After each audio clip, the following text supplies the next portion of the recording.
مولاي صل وسلم.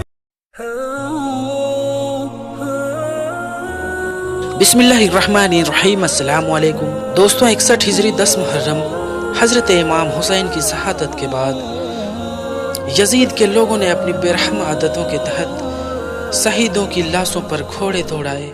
امام حسین کی خیموں میں آگ لگا دی گئی. ان کے چھوٹے چھوٹے بچوں کے ساتھ مار پیٹ کی گئی اور پاک گھرانے کی عورتوں کے سروں سے چادروں کو لوٹا گیا اور ان کو رسیوں اور زنجیروں میں جکڑ کر در در گھماتے ہوئے یزید کے محل تک لے جایا گیا. محل میں حضرت علی کی سحر دل بیٹی اور امام حسین کی بہن حضرت زینب نے ایک ایسا جوشیلا خطبہ دیا جس کو سن کر یزید بھی کانپ گیا تھا. آج کے اس ویڈیو میں ہم آپ کو حضرت زینب کے اسی خطبے کے بارے میں بتانے والے ہیں جس کو سن کر آپ کی بھی آنکھوں میں یقیناً آنسو آ جائیں گے. آج کا یہ ویڈیو آپ سبھی کے لیے بہت ہی خاص ہے. آپ اس کو آخر تک ضرور دیکھیں اور حضرت امام حسین کی محبت میں یا حسین لکھ کر اپنے دوستوں میں شیئر بھی کر دیں تاکہ اور بھی لوگوں کے پاس یہ ویڈیو پہنچ جائے. تو چلیے دوستوں شروع کرتے ہیں.